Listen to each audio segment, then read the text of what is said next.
Aimé dans le Seigneur, j'ai une très bonne nouvelle pour toi. Je suis venu te dire que tu as de la valeur aux yeux de Dieu.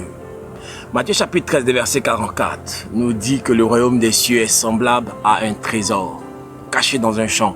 L'homme qui l'a trouvé le cache et dans sa joie, il va vendre tout ce qu'il a et achète ce champ. Et Jésus a répondu aux apôtres en disant, quand ils voulaient savoir qu'est-ce que c'est que la parabole du semeur, il leur a dit en Matthieu chapitre 13, verset 38 que la sémence, ce sont les fils du royaume. Tu es donc une sémence, un trésor caché dans un champ. Dans le livre de la Genèse, Dieu a pris de la poussière et l'a soufflé. Tu es donc formé, certes de la terre, mais aussi d'un précieux souffle, le souffle de Dieu, un souffle qui porte une réelle intention. Car dans le même livre de la Genèse, il est dit, Dieu dit, faisons l'homme à notre image et à notre ressemblance. Permets-moi donc de résumer. Tu es donc à l'image de Dieu. Tu as la ressemblance de Dieu. Et en tant que fils du royaume, tu es une sémence dans la main de Dieu. Un trésor caché dans un champ.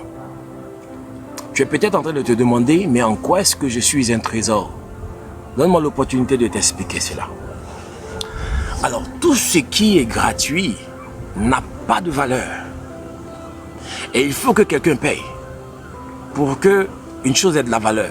Que ce soit directement ou indirectement, il faut que quelqu'un paye. Je te donne l'exemple d'un cadeau. Tu l'as reçu gratuitement, mais celui qui te l'a donné a payé le prix.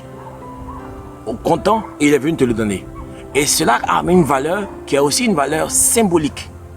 Donc tout ce qui a un prix a de la valeur. Autrement dit, quand on paye quelque chose à un prix très élevé, cela signifie que cette chose a de la valeur. Et tu n'es pas sans savoir que Christ a versé son sang pour toi. Il t'a sauvé par le prix de sa vie. Il a payé un grand prix. Il est mort afin de te révéler trois choses que je veux que tu puisses comprendre finalement. L'amour que Dieu a pour toi, la vérité que tu es vraiment et la liberté à laquelle tu as droit absolument. Amour, vérité et liberté. N'oublie jamais ça. Heureusement que Dieu n'est pas la seule personne qui t'aime et qui serait prête à mourir pour toi. Ta mère, elle aussi, oui, quel que soit ce que tu peux penser d'elle, elle a décidé de te garder. Elle t'a porté pendant 9 mois dans la douleur et elle a payé le prix de ta vie à un grand prix. Ton existence n'est ni gratuite pour Dieu, ni pour ta mère, ni pour Jésus-Christ. Tu as donc de la valeur. Tu es une sémence de Dieu, tu es une récolte maternelle. Tu es un objet de valeur pour Jésus-Christ, un trésor caché dans un champ. Quand tu regardes les événements qui ont jalonné ta vie, eux aussi ont rehaussé ta valeur, ont rehaussé le trésor que tu es. Oui, la vie t'a formé, bien-aimé. L'école de la vie avec ses professeurs qui sont les événements difficiles que tu as traversés. Regarde derrière toi. Ressasse tous les moments difficiles que tu as endurés. Ils ne t'ont pas tué, ils t'ont rendu plus fort. Et ils ont rehaussé ta valeur. Chaque professeur, j'ai nommé les événements, avait sa spécialité. L'un te faisait un coup magistral, tu n'arrivais pas à dormir dans la nuit, tu réfléchissais à un problème, mais tu te rendais compte en même temps de ce qui lui manquait pour avoir la meilleure version de toi-même. Et un autre est venu, j'ai nommé le professeur des travaux dirigés, qui est venu et qui t'a fait acquérir ce qui te manquait, mais physiquement, dans les travaux pratiques. Et tu es sorti amoché, mais qualifié. Et un autre t'attendait au coin de la rue qui t'effrayait, mais qui te donnait la capacité de pouvoir apprendre les choses avec beaucoup de maturité.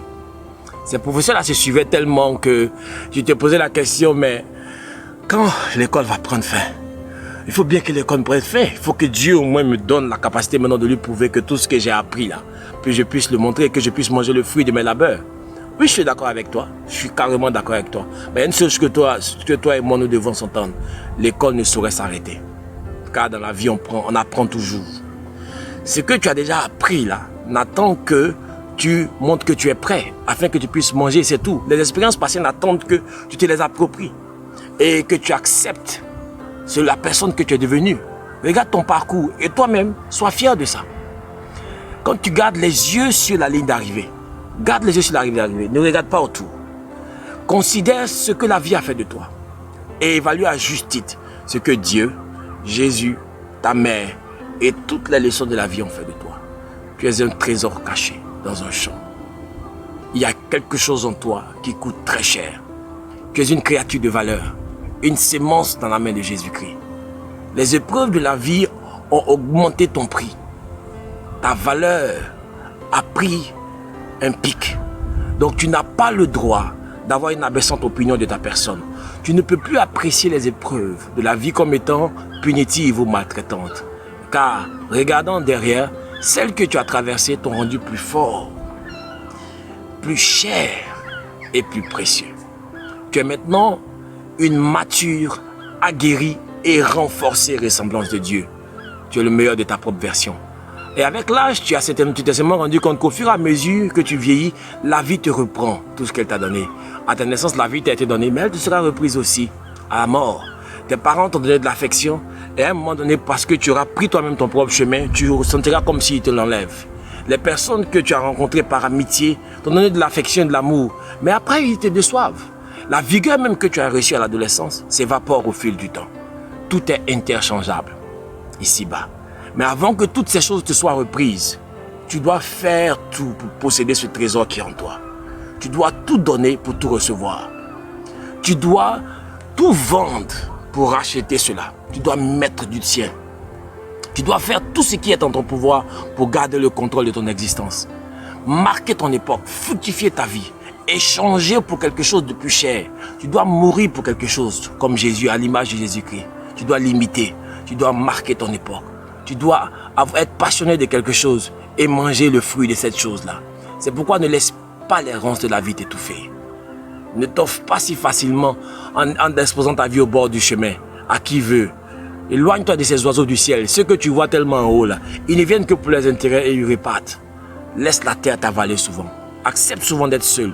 Meurs en toi afin de porter des fruits, de nombreux fruits. Ne laisse personne mépriser la valeur que tu es. Tu as payé le prix de ce coup-là. Accepte autour de toi que ceux qui peuvent mettre les moyens, ceux qui peuvent respecter ta valeur, que tu es, ceux qui connaissent ce que la vie a fait de toi et combien tu coûtes depuis. Le message que tu constitues doit être écrit, comme l'histoire de David, de Joseph. Tu es un chef-d'œuvre dans la main de Dieu, une œuvre que Dieu a délicatement formulée dans sa pensée et a insufflée sur la terre. Ta mère t'a désiré. Elle t'a mis au monde dans la douleur et la fierté. Et Christ a versé son sang à la croix pour toi. Tu es une sémence divine qui va féconder des fruits délicieux. Ta vie est un trésor caché dans un champ. Que seuls ceux qui sont prêts à tout vendre pour t'acquérir s'approchent. Le reste, laisse-les passer.